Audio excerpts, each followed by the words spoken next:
Non cooperation आंदोलन कैसे बन सकता था? गांधी जी का सुझाव था कि ये आंदोलन स्टेजेस के साथ आगे बढ़ना चाहिए, मतलब सिस्टमेटिकली। सबसे पहले लोगों को सरकार द्वारा दी गई टाइटल्स यानी कि जो अवार्ड्स दिए गए थे वो लौटा देनी चाहिए, और सरकारी नौकरियों, सेना, पुलिस, अदालतें, legislative council, schools and foreigner goods का बहिष्कार करना चाहिए। अगर सरकार दमन का रास्ता अपनाती है तो फुल सिविल डिसओबीडियंस कैंपेन भी शुरू किया जाए। 1920 की गर्मियों में गांधी जी और शौकत अली आंदोलन के लिए सपोर्ट जुटाते हुए पूरे देश भर में यात्राएं करते रहे थे। न्यू वर्ड्स देख लेते हैं। बॉयकॉट, बहिष्कार, किसी के साथ संपर्क रखने और जुड़ने से इनकार करना या एक्टिविटीज में पार्टिसिपेट, चीजों की खरीदारी और इस्तेमाल से इनकार करना आमतौर पर यह विरोध का एक रूप होता है। कांग्रेस में बहुत सारे लोग प्रपोजल पर कंसर्न थे। वो नवंबर 1920 में काउंसिल इलेक्शन का बहिष्कार करने में हिचकिचा रहे थे। उन्हें डर था कि इस आंदोलन में लोग वायलेंस हो सकते हैं। सितंबर से दिसंबर तक कांग्रेस में भारी खींचतानी चलती रही। कुछ समय के लिए ऐसा लगा कि आंदोलन के सपोर्टर्स और ओपोनेंट्स के बीच सहमति नहीं बन पाएगी।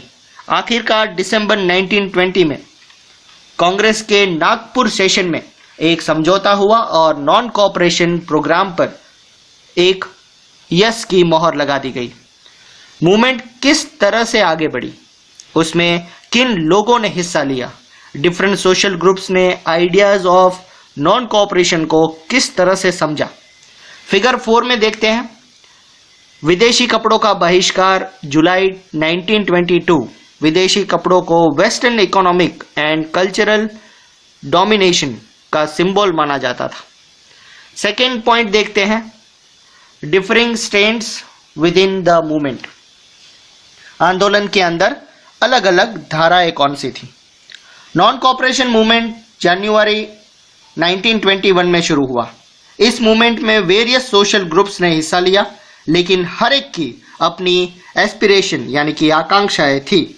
सभी ने स्वराज के आह्वान को स्वीकार करते हुए, लेकिन उनके लिए उसके मतलब बिल्कुल अलग अलग थे। 2.1 देखते हैं, the movement in the towns. Movement की शुरुआत शहर के मिडिल क्लास की हिस्सेदारी के साथ हुई। हजारों स्टूडेंट्स ने स्कूल कॉलेज छोड़ दिए। हेडमास्टरों और टीचर्स ने रिजाइन दे दिए। वकीलों ने मुकदमे लड़ने से इनकार कर दिया। मद्रास के अलावा ज्यादातर प्रोविंस में काउंसिल इलेक्शन का बहिष्कार किया गया। मद्रास में नॉन ब्राह्मण्स द्वारा बनाई गई जस्टिस पार्टी का मानना था कि काउंसिल में प्रवेश के जरिए उन्हें वो अधिकार मिल सकता है जो कॉमनली सिर्फ ब्राह्मण को मिल पाता है। इसलिए इस पार्टी ने इलेक्शन का बहिष्कार नहीं किया। आर्थिक मोर्चे पर नॉन कोऑपरेशन का असर और ज्यादा ड्रामेटिक रहा। फॉरेन गुड्स का बहिष्कार किया गया। शराब की दुकानों के पिकेटिंग की गई और विदेशी कपड़ों की होली जलाई गई। 1921 से 22 के बीच विदेशी कपड़ों की इंपोर्ट आधी हो गई। उसकी कीमत 102 करोड़ से घटकर 57 करोड़ रह गई। बहुत सारी जगहों पर व्यापारियों ने विदेशी चीजों का व्यापार करने या विदेशी व्यापार में पैसा लगाने से इनकार कर दिया गया। जब बहिष्कार आंदोलन फैला और लोग इंपोर्टेड कपड़े पहनने लगे तो भारतीय कपड़ों यानी कि पहनने से उन्होंने जब इनकार किया तो भारतीय कपड़े मिलों और हैंडलूम्स का प्रोडक्शन भी बढ़ने लगा था। न्यू वर्ड्स देखते हैं। पिकेट्स, प्रदर्शन या विरोध का एक ऐसा रूप जिसमें लोग किसी दुकान, फैक्ट्री या ऑफिस के अंदर जाने का रास्ता रोक लेते हैं। कुछ टाइम बाद शहरों में यह आंदोलन धीमा पड़ने लगा। इसके कई कारण थे। खादी का कपड़ा मिलों में भारी पैमाने पर बनने वाले कपड़ों के मुकाबले थोड़ा महंगा होता था। और गरीब उसे खरीद नहीं पा सकते। वो मीलों के कपड़ों का लंबे टाइम तक बहिष्कार कैसे कर सकते थे, क्योंकि खादी उनके लिए बहुत महंगी थी। ब्रिटिश इंस्टीट्यूशन के बहिष्कार से भी समस्या पैदा हो रही थी। आंदोलन की कामयाबी के लिए अल्टरनेटिव इंडियन इंस्टीट्यूशन की स्थापना जरूरी थी, ताकि ब्रिटिश इंस्टीट्यूशन की जगह पर उनका उपयोग किया जा सके। लेकिन ऐसी इंस्टीट्यूशन की स्थापना की प्रोसेस बहुत ही धीमी थी।